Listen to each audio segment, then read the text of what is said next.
Today on the Topping Show, Bud Light is losing store shelf space, Mr. Beast is suing Beast Burger Company, Hollywood admits it can't come up with any original ideas, so they're just going to do remakes, Starbucks is sued for discrimination from racial equity, Trump is in a political check, has a Department of Justice, and Biden put him in a checkmate, Whitehouse attempted to censor the DailyWire, California versus AI cars vote is coming up and will it shape the industry, Chick-Fil-A is testing out a new store concept as well as McDonald's, you have Lucid cutting the prices of their EV sedans, and Wells Fargo has their deposits suddenly vanish yet again. All of that and much more on The Topping Show.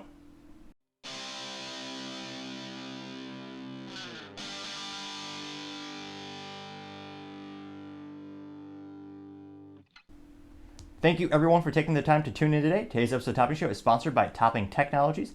Topping Technologies is an IT value-added reseller and services company with a special proficiency in IT security. Heck, I see their founder at least twice a day. Gotta say, he's quite handsome and brilliant.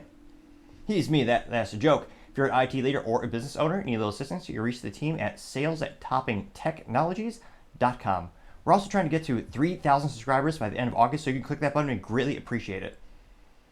Now, going on to the business part of the podcast, you have Chick-Fil-A testing out a new drive-thru design.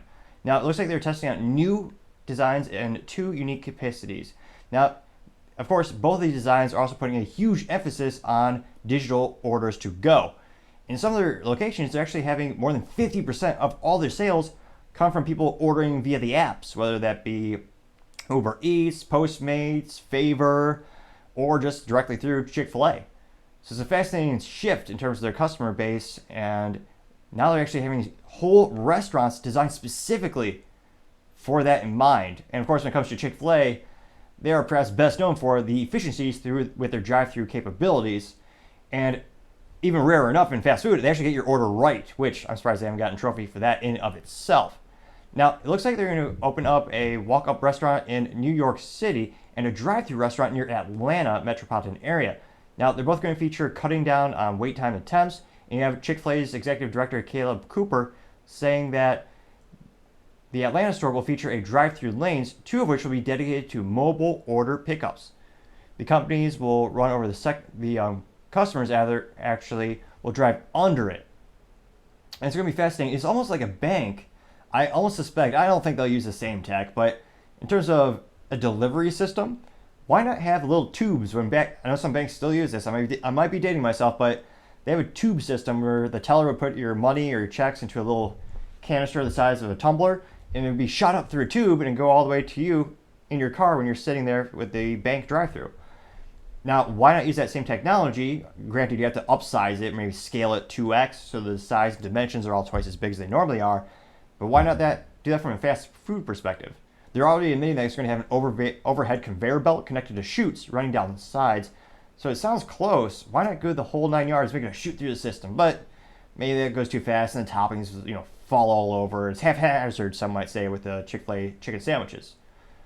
But it is interesting to see as this still faith-based private company expands exponentially and it's still not open on Sunday, which in terms of sales figures and business is so impressive when you have other competitors that are open 7 days a week still not beating them in sales.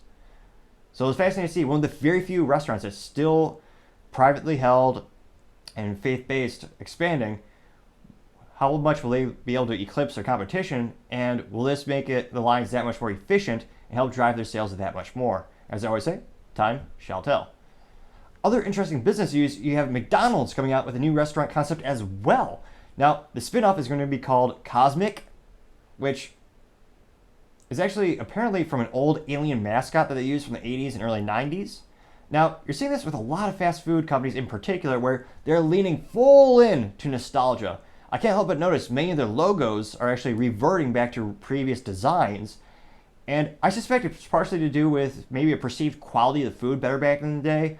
Whether truth or not, they use different ingredients, different suppliers, or maybe it's just a mental perception. People are more reminiscent of the past when taxes weren't as high, or if you were a kid, you weren't paying any taxes at all. Well, perhaps a dad tax when the dad takes a couple of your fries out of the food. But some might say there are better times in general. So a lot of these fast food companies are reverting back to the old brands and logos. And in this case, they're actually opening up a whole new restaurant based on a mascot. Now, personally, I'm pessimistic to see is that one mascot that, again, is not Ronald McDonald, is it popular enough and reminiscent enough with fans to drive attendance and foot traffic? you did see this huge cultural phenomenon where everyone was obsessed with the purple grimace, I believe 2 months ago, and the sales of associated products exponentially went increased, thanks partially to the trends on the old TikTok. Now, it looks like the CocMcs is going to be a small form concept, and they claim they'll have all the DNA of McDonald's, but its own unique personality. Now, this is according to McDonald's CEO Chris Kaminsky, and they also know that the CocMcs will launch a small number of sites in a, quote, limited geography in early 2024. Now, in total, McDonald's plans to invest $2.4 billion in capital expenditures this year, and half of it will go towards building 1,900 new restaurants across the globe. Which is interesting because a lot of these fast food companies, not just McDonald's, you do have these accelerations and decelerations where they're opening up a lot of stores, then they're closing them. There's a little bit of a trial and error as they try to figure out which geographic locations and people fit best for long-term profitability. You saw this with Starbucks when Charles Schultz had to, not Charles, what is his first name? Howard Schultz. I had to look at his book on the shelf. Let me know if, ADHD question, let me know if you want me to do a book review. I usually read one business or philosophy, political book a month. This month I'm actually reading the book about the BlackBerry company and how they built it from the ground up. But I digress. Another question for another time, perhaps. In terms of McDonald's, will this be a new successful concept? Will it be a smaller footprint?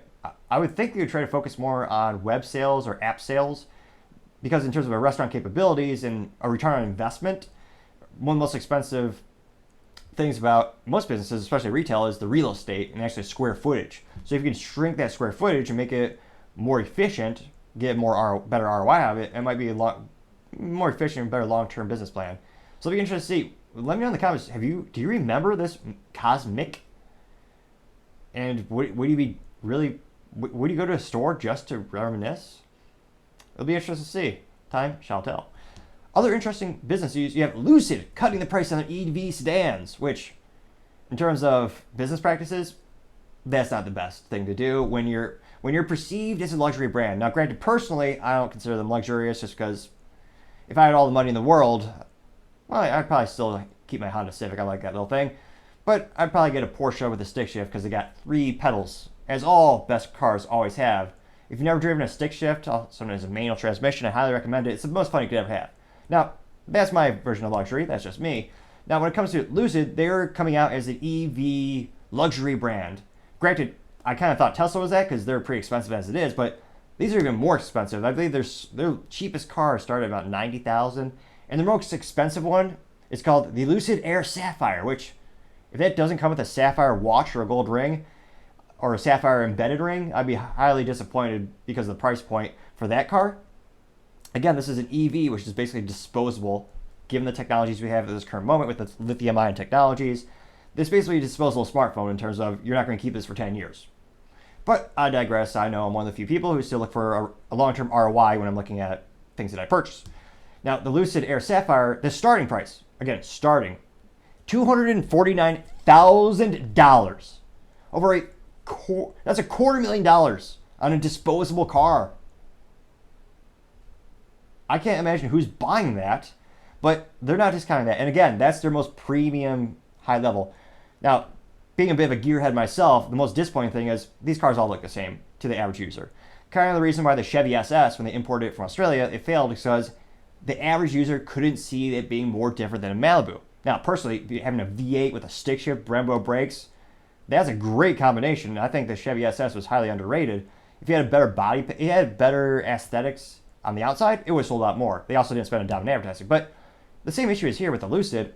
The most expensive one, again, if you're not really into the nuances of the little intricacies and differences, the average person, like my parents, wouldn't be able to tell the difference between the cheapest, the lowest, and the best. So Lucid has been struggling. They got some extra investments from Saudi Arabia-based investment companies. And so they're having some cash infusions, which they desperately need. But it looks like they're going to decrease the price of their quote-unquote entry-level vehicles. I joke because this is more money than most Americans make in a year. I believe the average American salary in the United States is near about $33,000 per year.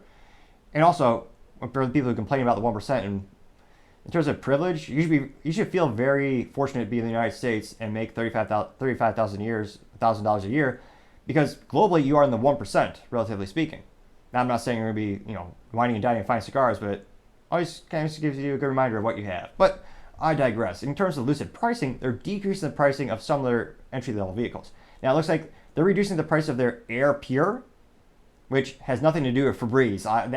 How that branding partnership didn't come together is beyond me. But apparently they have a car called the Air Pure. Now, the Air Pure, they're going to cut that by $5,000. So now it's just a mere $82,400, which is still double the average American income. But it's down from $87,400. Ooh, what a deal. They're also going to cut the pricing of their touring and their grand touring models. It looks like they're going to cut those by about $12,400.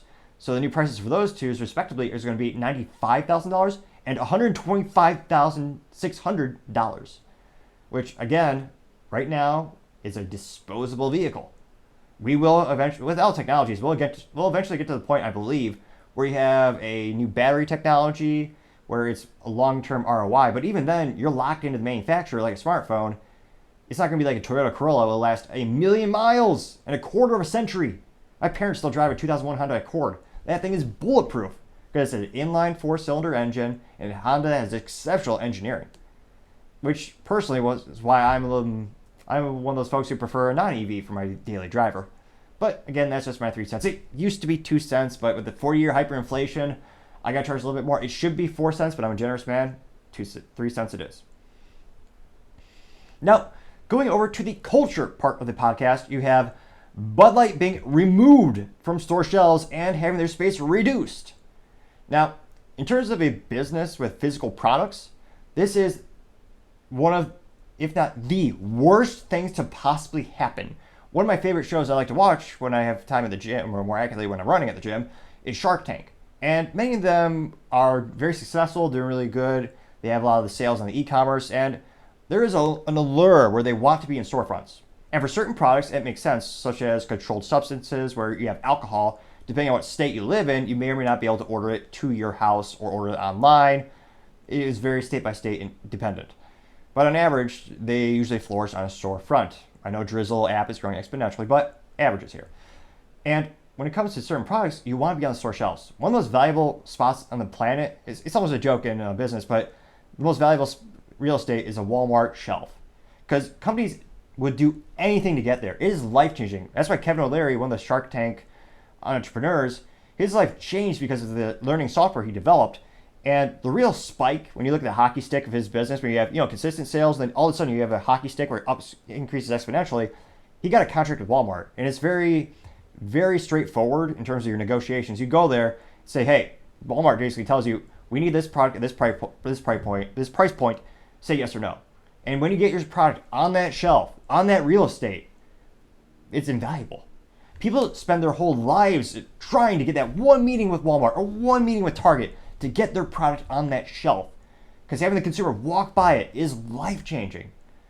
So keep in mind all that, the vital importance for certain products to be on a physical shelf.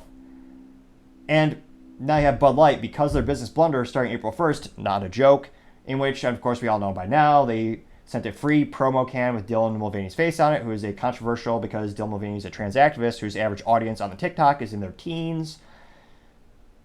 You had a big boycott. They lost $28 billion in stock valuation and $390 million in sales. That is when you compare the same time period of Q2 from last year to this year. $400 million in sales, or specifically $390 million. That's, again, Anheuser-Busch InBev is a multi-trillion-dollar valuated company. They got 51 or 52 brands that they own, including Budweiser, Bud Light, Anheuser-Busch, and they also have, Michelob Ultra, a couple of them. But still, $400 million that is terrible news. And stores are starting to feel this, and distributors are starting to feel this. And stores, anecdotally speaking, I'm in Texas, the best state ever, obviously. Now, when I go to the grocery store, I can't help but notice when I walk by a beer aisle, consistently there's one spot that's empty, in which that's having, the sales are really good. In other words, the products get there, they ship, they sell. That's Yangling. I actually bought the first case of Yangling for a podcast interview a couple weeks back, where one of the guests wanted to try something out. I never bought it before, and granted, I'm not a beer connoisseur. I appreciate a spirits drink when the occasion calls for it. But we had Yangling Light, or I think they call it Flight, but it is light. Although it's pretty heavy. You got to pick it up. Little dad joke there, I guess.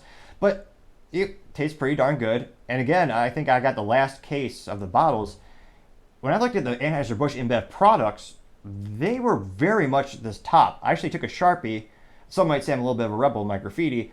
I put a little dot with my Sharpie and a date on a case of Bud Light. And when I'm fortunate, I'll shop weekly, and I'll check, is that case that I marked still there? And it's happened 2 or 3 times. We're still there. In terms of a grocery store and sales cycle, that's terrible.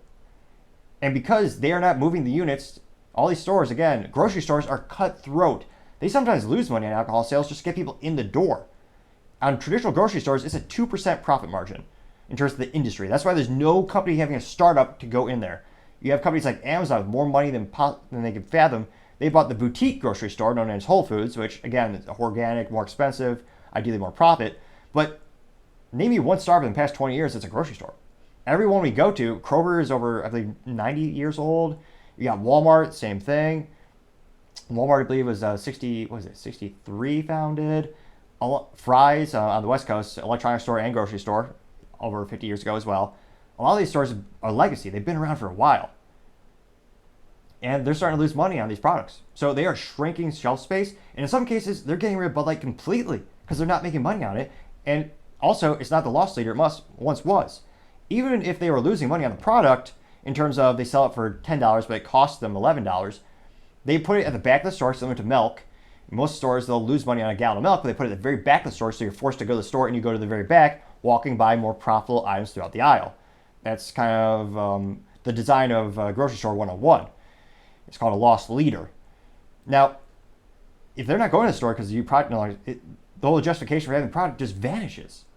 Now, you actually have Molson Coors CEO commenting on the situation, and not only did he say that from his experience talking to distributors, which again, they're one of the largest beer companies as well, the big trifecta is, Anheuser-Busch InBev, which I believe is the largest by revenue and the number of properties or number of brands that they own. But you also have Coors Light and you have Molson Coors. And you also have family-owned Yuengling, which is the oldest brand or the oldest brewery in the United States as well.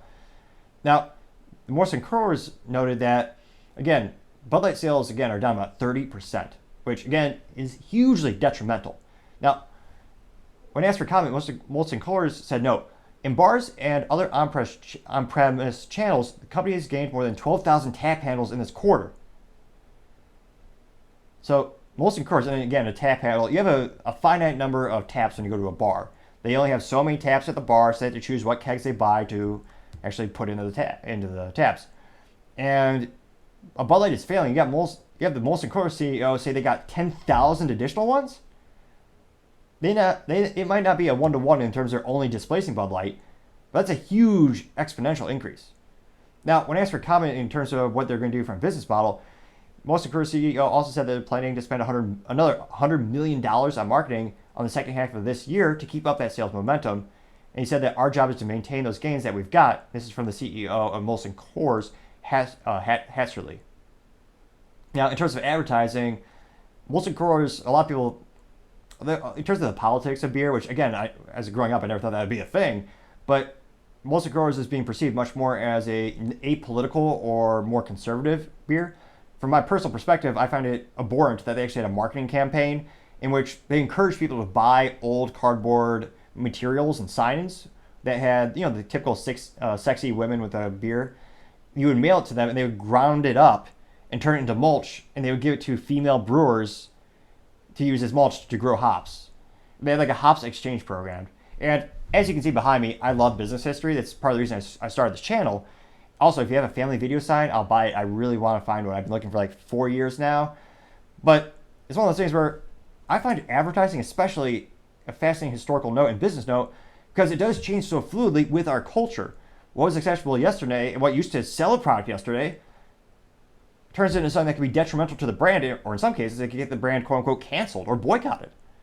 So it gives you a unique insight into the United States or other countries, if you collect other countries' advertising memorabilia, into what was popular at the time. It's everything from fast food logos, going from changing their logos to now you see fast food logos reverting back to the retro ones.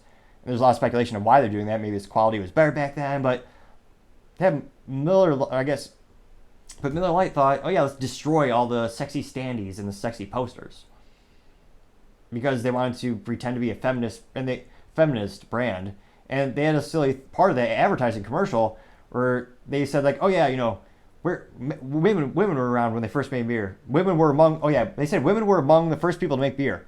Well, yeah, no, duh. Women were among them. Yeah, guess what? Women were among what? What was the other category? Oh yeah, men. Which again, beer doesn't have to be a gender issue, but they are certainly not a conservative. In my opinion, I didn't appreciate that advertising campaign, which is why I wouldn't consider them a 100% conservative brand. They're more than Bud Light. The bar is so low; it's basically buried these days when it comes to brand integrity. But in terms of public perception, I know I'm one of the few people who care about historical preservation when it comes to advertising. But I thought that was a business blunder on their end. Now, in terms of their marketing campaign, if they're a prudent business decision, I would think, is basically just focus on the company's history as well as being apolitical. I think the public perception and the cultural perception of Molson Coors as well as Coors Light, those two different entities, is if they were to come out with a patriotic commercial or a football commercial or some type of sports balls commercial, the consumers would still feel they're authentic and they're not patronizing them. Contrast that to Bud Light. Bud Light's trying to push what used to be their traditional commercials, and they're being mocked venomously. They came out with a cliche Clydesdale commercial talking about 9/11 and other moments in U.S. history. And it was almost as if they asked ChatGPT, make me in a pro-America commercial, which, again, no one felt that was authentic because of their business blunder, as well as the CEO coming out after the business blunder and basically being a politician saying they wouldn't rule out doing the same thing they did again. And again, from his perspective, I understand he almost has to be a politician in that regard, but I almost think if they were to admit their mistake, they would gain some customers back. Certainly not all of them by now. It's been months since that business blunder. But in terms of a cultural perspective, their store shelves are shrinking for Bud Light. It'll be interesting to see how are they going to turn around their sales and regain that shelf space. Again, it takes years and sometimes decades to get on a shelf space in retail. It is vital for some brands to grow and develop. Will they be able to get the opportunity again? Will the stores and distributors trust them not to make another business blunder to alienate so many customers and have a ripple effect that hurts everyone? Because again, it's not just the Bud Light sales reps that are making less money. It's the distributors who move the product. It's the grocery store owners who sell the product. It's the bar owner who sells the product as well. It's a huge ecosystem, and they poisoned the whole thing. Everyone is boycotting the left, the right, the middle, the people who just want to be left alone, the people who don't want to hurt their mouths with the piss water beer. A lot of people are boycotting it. From a cultural perspective, will they be able to pull out that nosedive?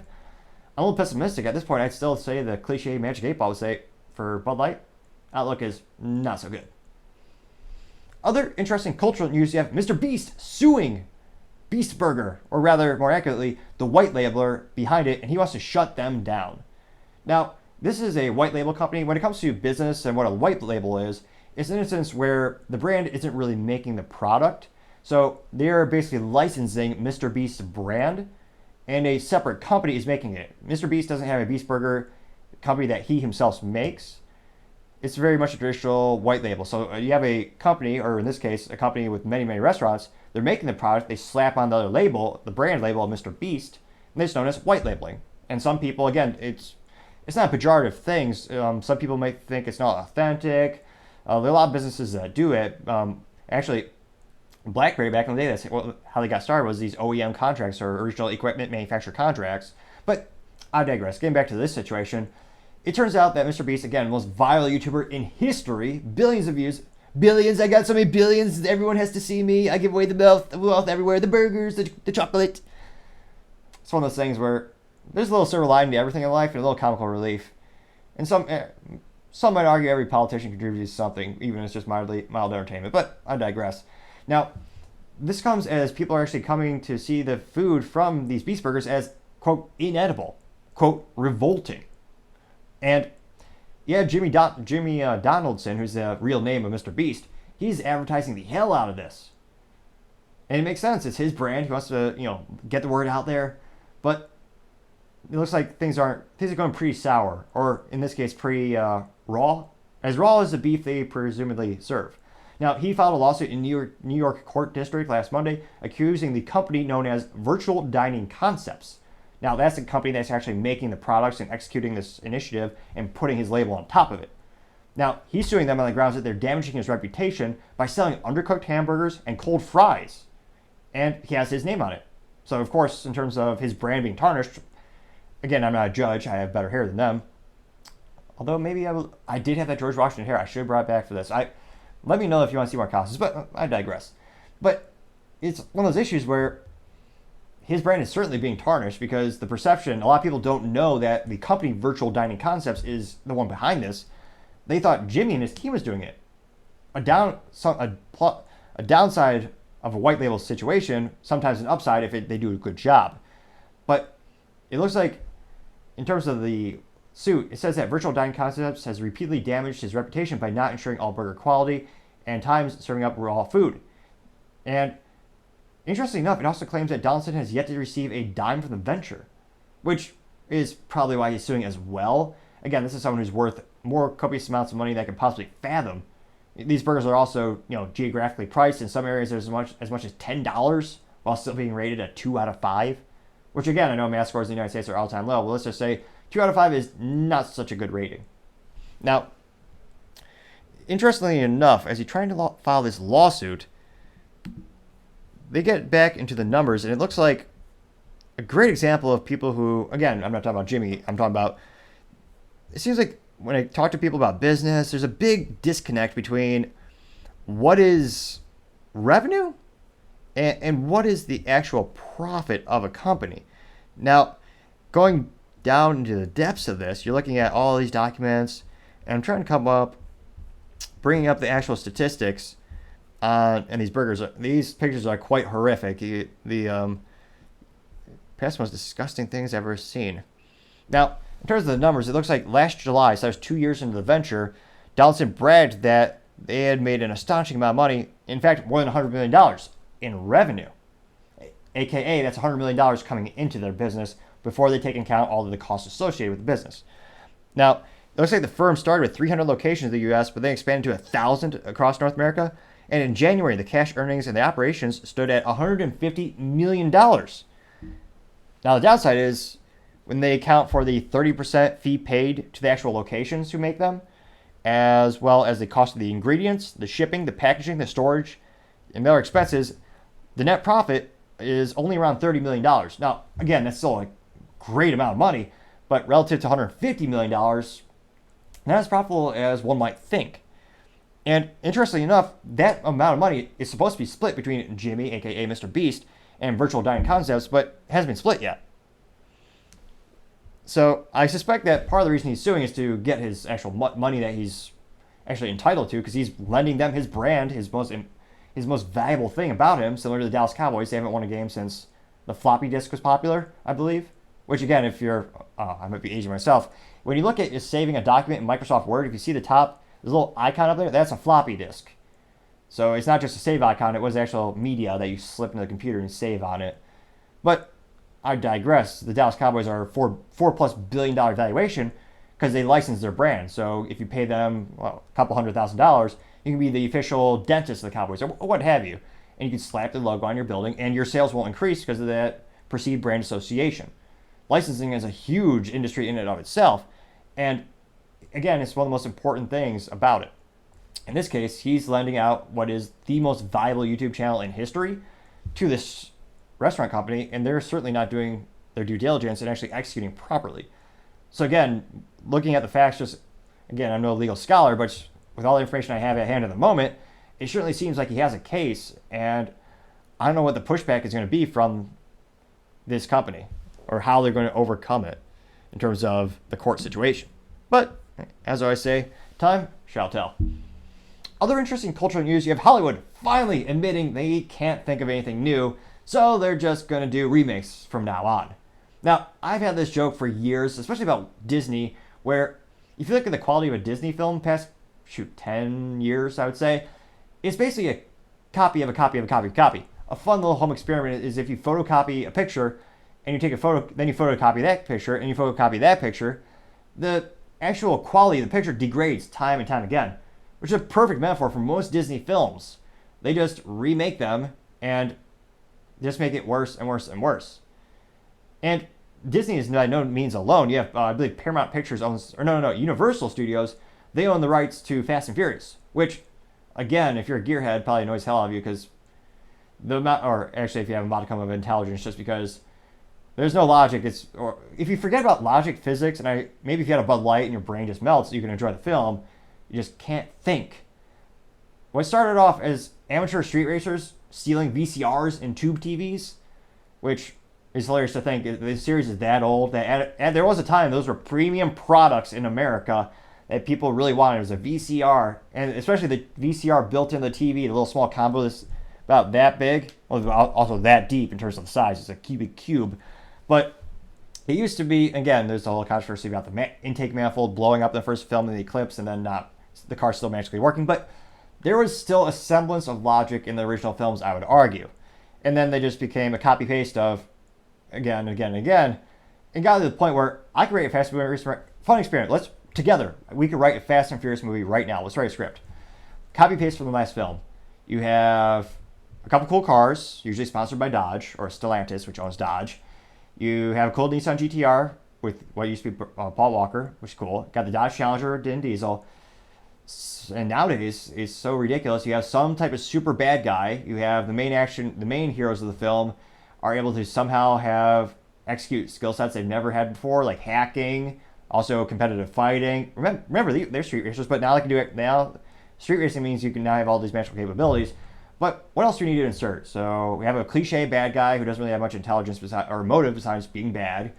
You have Vin Diesel say something like family. That's more Rocky or Sylvester Stallone. But remember, this is a copy of a copy of a copy. So that very well, maybe his voice degrades that much, or improves depending on who you like more in terms of Vin Diesel versus Sylvester Stallone. But perhaps that actually is a good metaphor. The voice, it'll be the same text of family. You don't need that. We got family. Hey, I guess I digress. But you get the idea. And then if a bad guy comes, there's big explosions. The movie's about 2 hours. I just wrote a script for the Fast and Furious. It's not that hard. It's just a copy-paste. Now, movie studios, again, they're making less and less money as less and less people go to physical movie theaters, which is where they used to make a lot of their money. And remember, when you see the box office value, they split that with the movie theaters. They're not getting all that whole amount.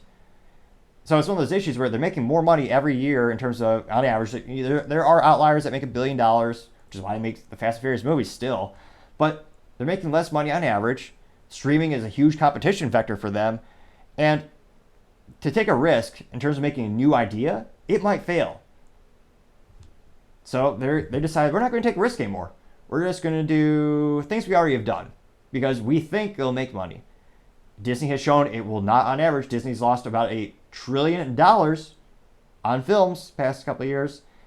So that's by no means a guarantee for success like it used to be with Marvel. Like the Marvel comic movies, again, they're just a copy-paste in terms of giant superheroes come in, big computers make CGI, go boom, and everyone's happy at the end and no one really dies. That did make $1 billion consistently for Marvel for several years as the fans are drones. They all went to the films without asking questions or perhaps caring about acting quality, but nevertheless, it made billions of dollars all the time. But even they are starting to decrease their revenue and decrease the profitability of the films. I suspect partially because those computers are not cheap, and CGI isn't cheap, and that's mostly just a CGI movie with one or two actors in a suit, or sometimes just a green suit, saying a couple lines. But let's actually hear from the horse's mouth, or the donkey's mouth, perhaps. Now, this is Paramount CEO Brian Robbins. He actually announced the end of all their original content, and they'll only focus on remakes of existing intellectual property that they own. And it looks like when he asked for comment, he said, quote, "Outside of Barbie, things are going not so hot for Hollywood studios, who write the creative community's diminishing residual checks," unquote. Robin continues to say, "The cable business is vaporizing. Movies have been eclipsed by TikTok and YouTube and streaming, which was supposed to usher a golden era of entertainment, turned out to be too expensive to maintain," unquote. He has a good point. When the idea of streaming first came out, it thought it was going to change the world. In a way, it did. It kind of made it so that people didn't want the cable box, to decrease the need to have a cable box. But you're seeing the same issues with cable. Back when Netflix first hit the market, it was much more economical, especially when they went into streaming. And there are a lot more options. Now you're getting less options in terms of the actual materials per streaming platform, but the cost is increasing, partially because of the infrastructure behind it. All these things are usually on AWS or Amazon Web Services, which, again, there's no cloud. It's just someone else's computer. A joke in IT. But think of it as opposed to having the video streamed on your computer, it's in a computer or a server in a data center across the globe. Now, those costs have gone up exponentially. Not only do they have the actual hardware for the infrastructure, but also have heating, cooling, electricity for the building. They have network connectivity, networking. The costs add up and they go up exponentially, especially when it comes to all of that data and the storage, all of that. And a lot of these companies, they're not making money on streaming. They're losing money. So it'll be interesting to see all these studios are doing streaming. Everyone is doing it. How many of them can survive? Now you have the actors and the writers, actresses, and writers all on strike, further proving that AI will probably take their jobs, as most movies are just copy-paste. But you also have AI in terms of they have CGI technologies where they actually have a whole movie just made by a computer. And there are very few actors who can actually sell out a movie just based on their reputation and their long-term acting career. There's very few of those superstars left. I mean, maybe Tom Cruise, people will see anything he's in. Chris Pratt, I believe, he's very popular. People will see a movie if he's in it. Pierce Brosnan, if you had still the good old James Bonds, but the time of that is long gone. But there's very few actors and actresses. Good old supply and demand. There's so many people in acting right now. There's not a lot of quote-unquote superstars that they themselves can really sell a movie because you want to see them. It's partially because the allure of actors and actresses is all but gone because we know everything about their lives thanks to all those silly TMZs, XYZ, Banana Falcon news outlets covering them. So there's not really much of a mystery to make you intrigued and want to see them more. They just, actually these days, they don't even shut the heck up on social media. And granted, a lot of people still worship them regardless. Now, specifically when he talks about the box office, Robbins explained, quote, box office profits are down 20% compared to pre-pandemic levels, unquote. So they're on an attack on all fronts. And now they actually have the actors and the writers working against them as well. They want higher residual checks that don't exist. One of the issues of these unions in this case, or many cases, not all cases, calm down people in the comment section, but they only want the upside. They don't want the risk. So if business loses money, they don't want to have their paycheck go down. But if the business goes up and they make a big profit, they want a bonus, so they want more money. Which, again, is not cohesive to long-term business success, I would say, in nearly all cases. So with Hollywood in particular, they have all these threat vectors, not just internally, but now externally as well.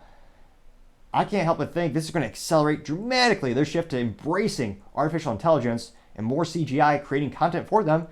And when it comes to AI and computer technologies, coming up with new ideas is a little tricky, but in terms of a copy-paste of what they're already doing, that seems like the perfect use case for this type of technology.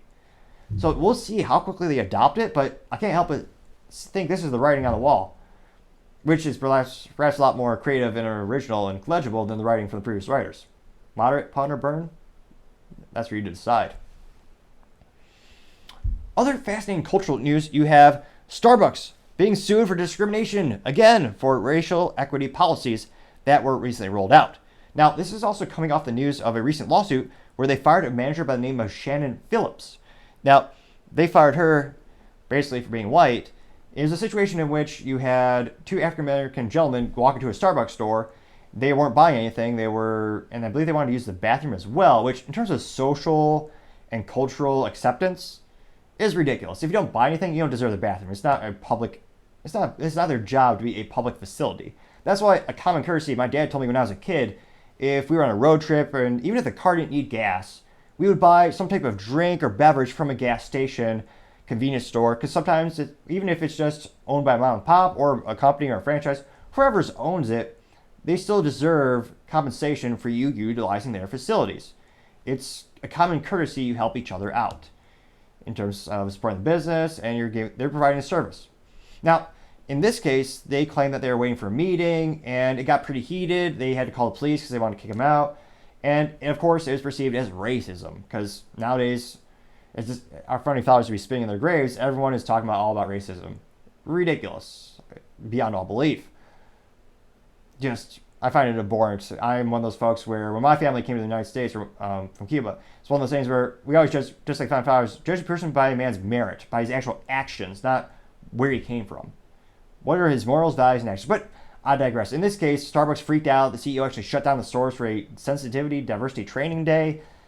And the trouble started to occur when they started intervening with this specific store. Now, she was actually the district manager for many stores. Now, ironically enough, the store manager for that specific store was African American. He was not punished for this situation that went viral and had a big backlash. But she was told by corporate Starbucks to punish employees who were white. Now, again, that's quite literally the definition of discrimination based on race. And fascinating enough, this recently came out. I didn't see a huge backlash. I would have thought there'd be more people fascinating because in terms of legal precedents, this is perhaps one of the best known recent cases where you have a successful lawsuit where someone is discriminated for being white. Usually those are washed under the rugs or whitewashed, pun moderately intended. Now, this recent one comes from Starbucks being sued after implementing quote-unquote racial equity policies that were actually recommended by a legal firm that is associated with former President Barack Obama's former Attorney General, Eric Holder. Now, one of these articles is actually thanks to the Free Beacon, and they dive in with a little bit more of the details here. Now, it looks like Eric Holder's firm was charged as much as $2,295 per hour. Oh, geez Louise. Another thing to be always concerned about when you're ever touched with a lawyer, their time is quite valuable. That is astronomical. Now, in terms of their actual assessment, they had Starbucks come out to this legal firm. They asked them for advice on what could they be doing better. Not if it was legal, but what do they suggest? Which is fascinating to think a legal firm recommended this when, in fact, is pretty much the definition. Right, it is illegal. Now, it looks like they're actually also looking at tying executive pay to diversity targets, setting spending goals for quote diverse suppliers unquote, and launching a mentorship for quote BIPOC unquote. Okay, I need to check Urban Dictionary. What is BIPOC? And I'm actually not being sarcastic. I forget many of these. Okay, that is Black, Indigenous, people of color. Could be people of Cuba. So racist. I'm kidding, obviously. Okay, so it says they have program, which again, mentorship programs only for them.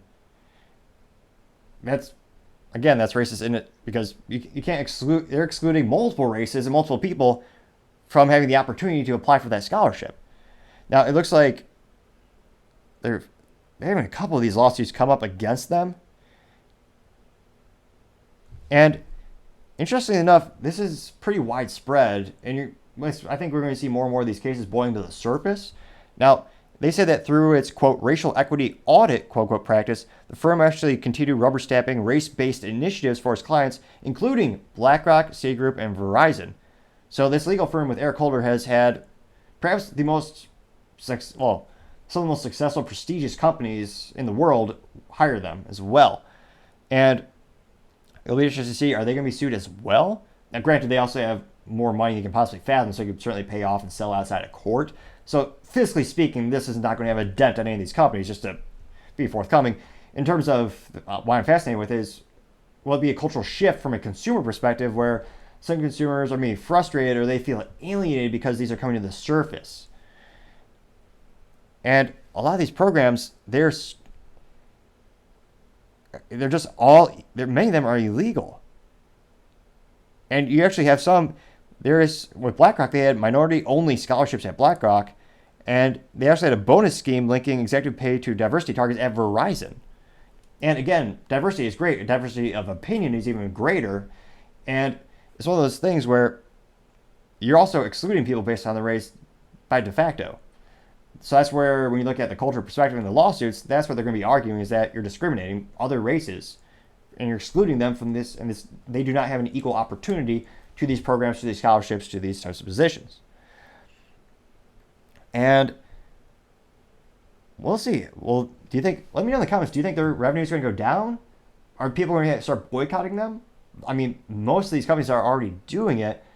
Or will consumers be overwhelmed and just feel like they can't boycott them because there's so much? I think the Bud Light boycott was successful because it's a very, very specific brand and everyone can see it, and the competition is 3 inches away in the freezer, or more accurately, the refrigerator section of the grocery stores. that was pretty simple.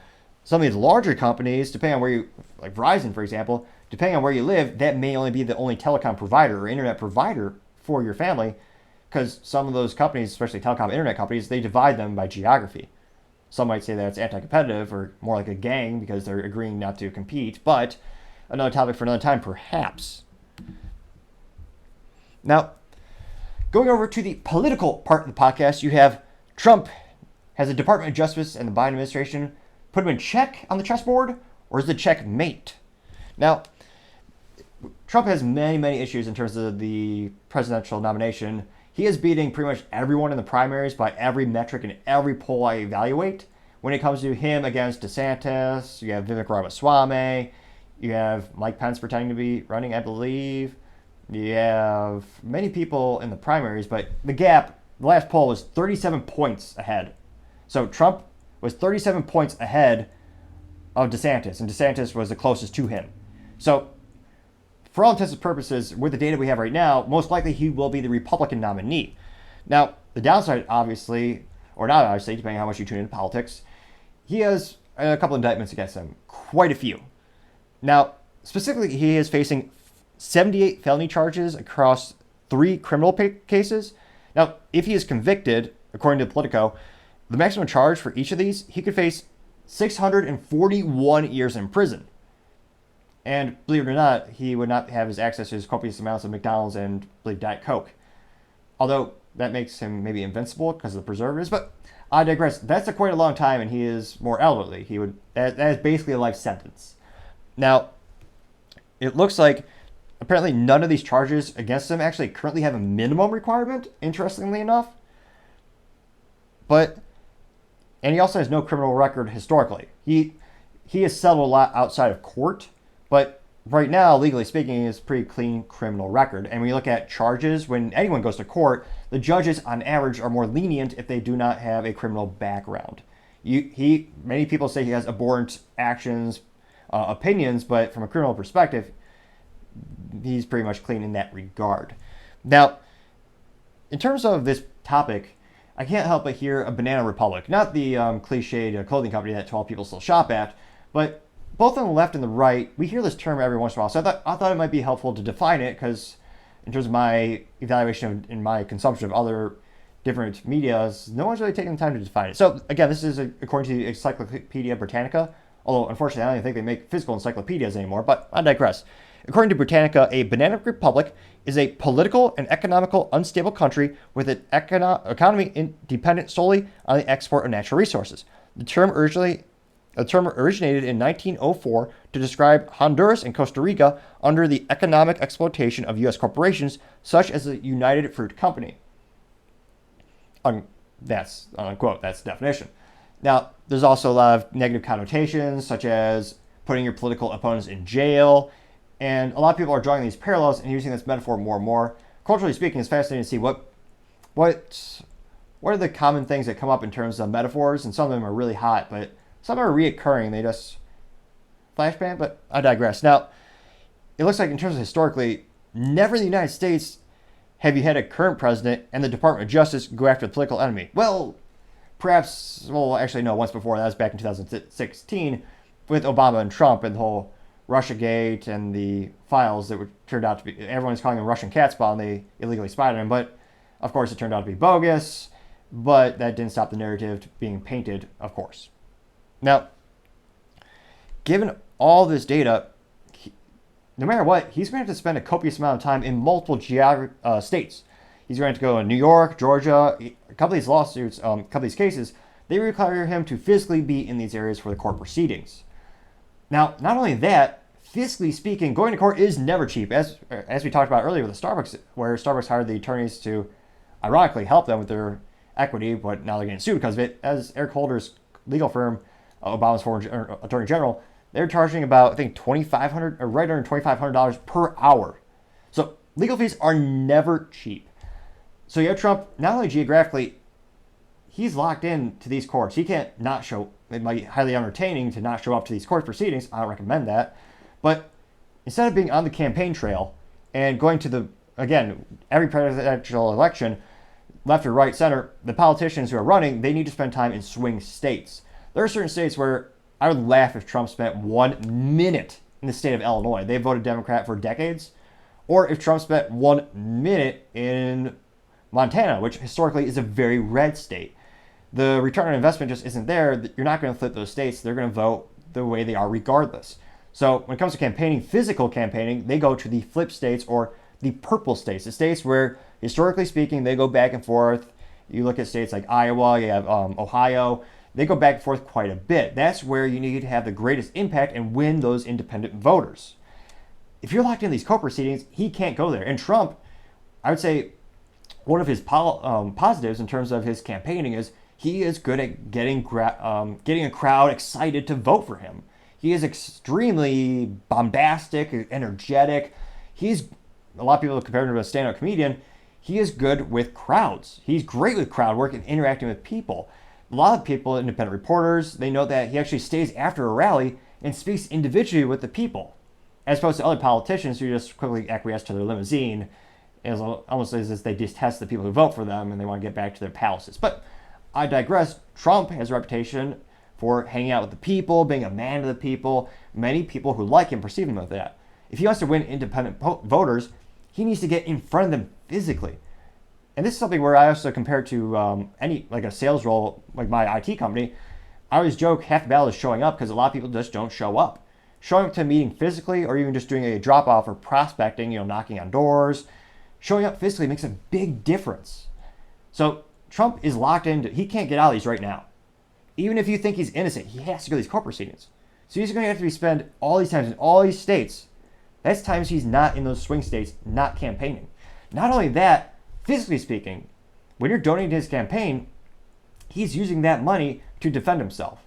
Now, from a political perspective, I think it'd be probably more politically beneficial if Trump set up a separate legal fund. Now, I understand people who love Trump, the people who really like Trump probably don't care where the money goes as long as it's helping him. But this is also hurting his presidential campaign because a big part of politics, whether you like it or not, I kind of find it abhorrent and disdain, but Democrats and Republicans, they both spend hundreds of millions, billions of dollars on TV ads, Facebook ads, all the different advertisements to get in front of those independent voters that, again, those are the hardest ones. Those are the ones you have to flip to your side in order to win. And that money, instead of going to that, is going to his legal fund. Personally, I think it probably would have been a prudent decision to have a separate fund for his legal fund as opposed to just having one fund. Because then the people who want to specifically support him for the legal cases can donate specifically to that. But either way, resources are being taken away from his campaign. So that means he has less money for those commercials. He has less money for ballot harvesting. I think Republicans finally woke up to the fact that they need, where legal, to ballot harvest. That's why Democrats killed them in the past couple of elections. They are much, much prudent, and it's also geographically the density of cities, which are usually on average much more democratic, their voting base.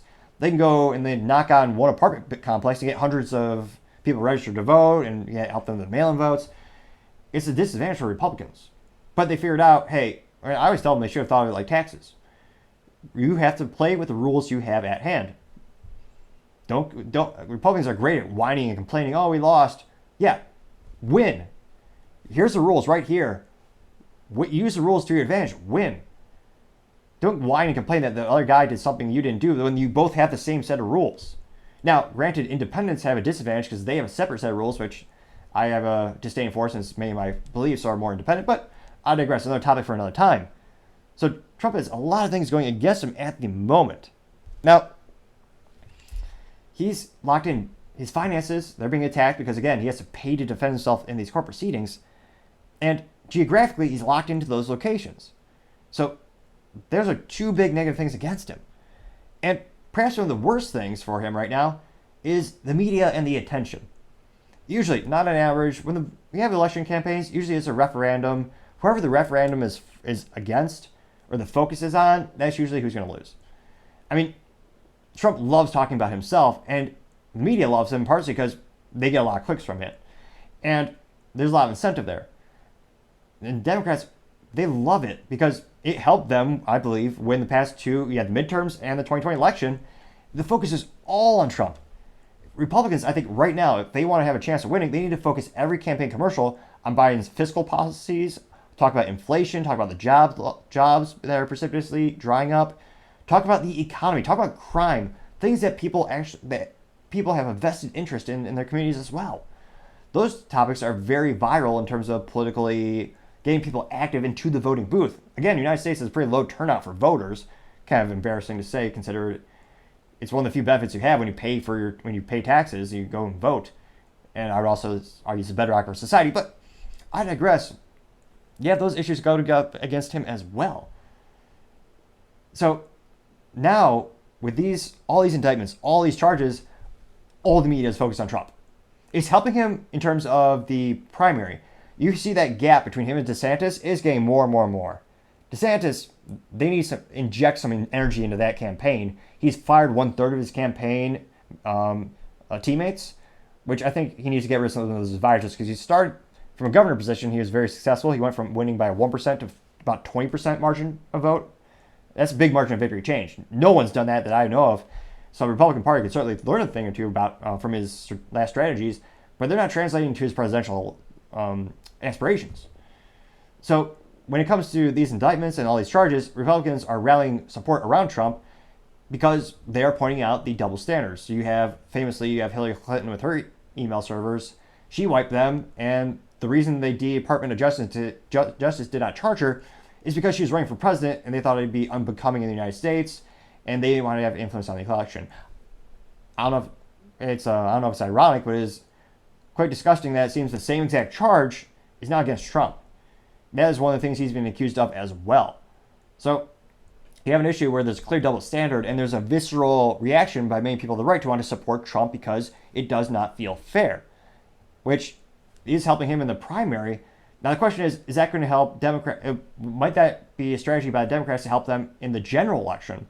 A lot of people who aren't into politics, a lot of people who only tune in a minute a day, or they might look at the headlines, which is perhaps the most inaccurate thing, is just to look at headlines. But if they're not actively in politics, they might think Trump is unique in many of these violations, and they might think he's just guilty. Now, I think legally the cases against him are pretty stretched, to say the least. But again, whether they're true or not, his name's in the papers. The perception against him is getting a negative from people that are more, I would say, in the middle. Now, in terms of Trump's defense, I think one of the best defenses he's going to have is just asking, well, why did the Department of Justice not do this 3.5 years ago? These things happened back in the day, which I guess 2020 is back in the day relative to time.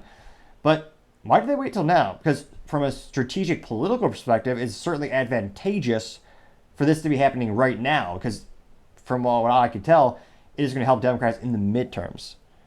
So it'll be interesting to see what is Trump going to do, because they're going to, even if they have a huge cash infusion to help fix the finances issues, he's still locked in geographically to those sites, and he's not going to those states that he needs to win. Even if he picks an exceptional vice president who's really energetic and can go to those spots, that's still a huge limitation on his campaign. It'll be interesting to see what's the public perception of the situation. Let me know in the comments. Do you think this is fair? Do you think this is going to kneecap him in the general election so he'll know, so the election is rigged in that regard? Let me know in the comments what you think. And as far as the success rate, time shall tell. Other interesting political news, you have the White House attempting to censor the DailyWire, and the proof is revealed. Now, this is according to the Just News with John Solomon, and the White House sent a memo that suggests that the Biden White House wanted, they sat down in meetings with Facebook executives asking if Facebook could tweak their algorithm to showcase stories from New York Times, Wall Street Journal, and other content posted by quote-unquote polarizing conservative journalists and commentators, unquote, back in 2021. Now, it looks like several memos show a series of meetings with White House digital creator Rob Fleerley and the executives at Facebook. Now, specifically on April 14th, 2021, the White House digital director Rob asked Facebook whether it could promote the New York Times and Wall Street Journal over the Daily Wire. Quote, if you were able to change the algorithm so people were more likely to see New York Times, Wall Street Journal, and any authoritative news source other than the Daily Wire telling they're polarizing people, you wouldn't have a mechanism to check the material impact. And the Daily Wire, in terms of politically, they're a political music company headquartered out of Nashville, Tennessee, one of the fastest growing companies. And they also filed a lawsuit against the U.S. government with the OSHA vax mandate, in which the United States was trying to use the OSHA department and saying that you had to get the poke because it was a workplace health issue. That was their logic, and DailyWire successfully sued them to prevent that from being a mandate. Now, of course, the First Amendment says the government can't take away your free speech. Well, I guess most Americans used to believe that as well. But they also can't use independent parties to do that as well. The government can't order Facebook to censor you. That's illegal. So, again, it seems like a cut and dry legal case. Will it actually get will it actually get a favorable outcome? That's where I'm a little bit pessimistic. I'm not so sure. Time shall tell. Other interesting political news, you have California versus AI cars. Could help soar the technology or kneecap the industry. Now, I say that because California is one of the largest car markets on the planet. I kid you not, it's the 10th. I looked it up in terms of, and this is statistics from 2019 based on the new car registrations, and California is quite literally the 10th largest market on the planet, and California came in at yearly registrations of 1.89 million vehicles. Italy, little Italia with the Lamborghinis and Ferraris, they came in at 1.92 million. France came in at 2.21, Bugatti. UK came in at 2.31. Brazil came in at 2.67. India came in at 2.96 million. Germany came in at 3.61 million. Japan came in at 4.3 million new cars registered. The United States as a whole came in at 16.97 million. And China came in at 21.07 million new cars registered.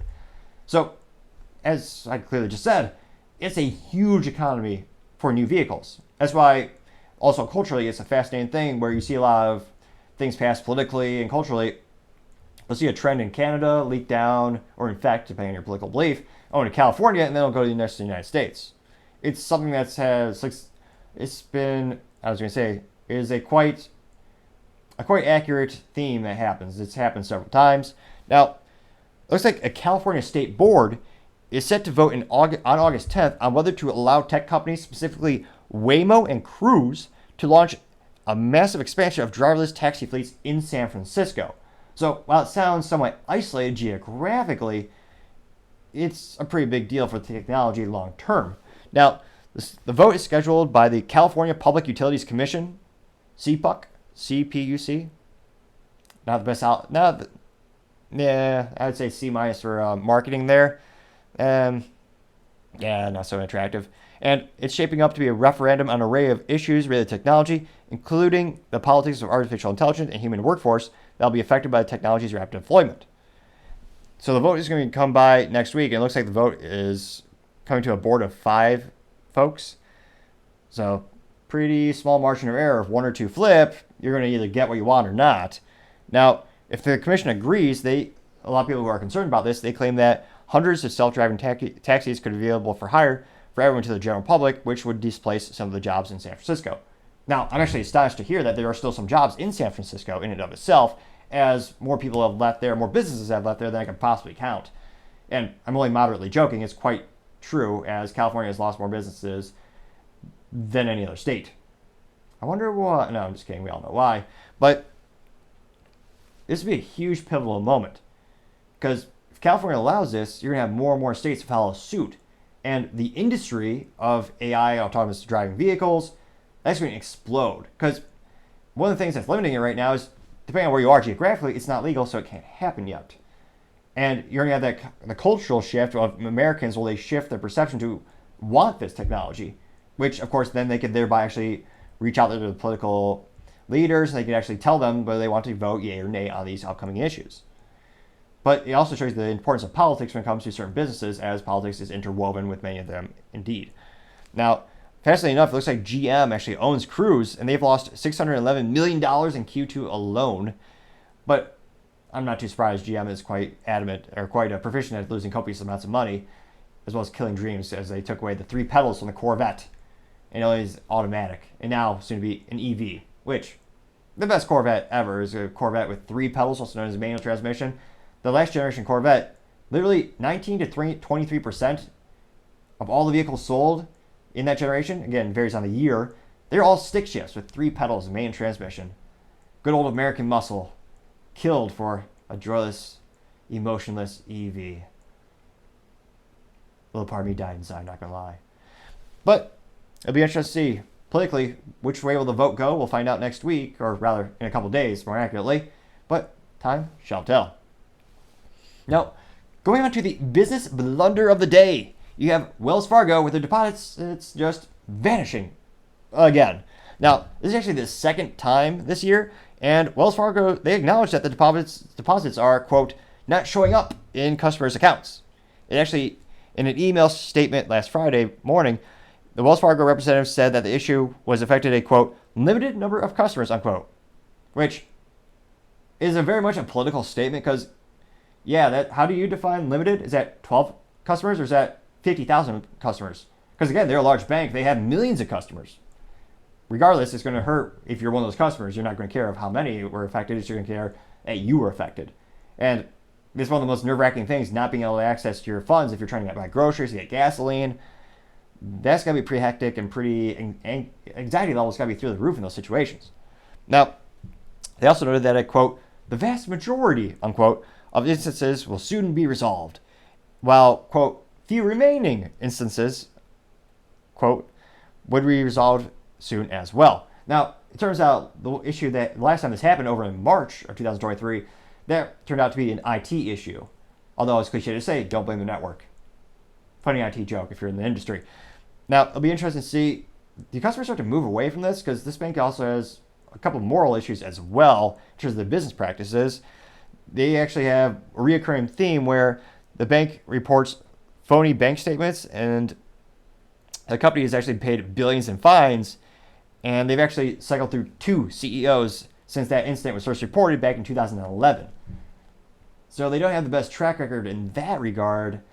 I know a couple people who still use it, but it'll be interesting to see from a culture perspective, maybe do people move away from this brand? Because this isn't the first business blunder they've had. And it'll be interesting to see, can they stop them? Or at least decrease the frequency in which they happen?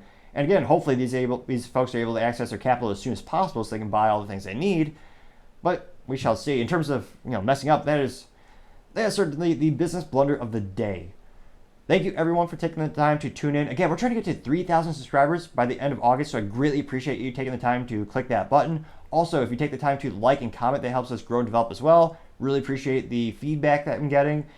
Also, don't forget to tell your family, tell your friends, tell your coworkers, heck, tell your enemies, tell anyone and everyone.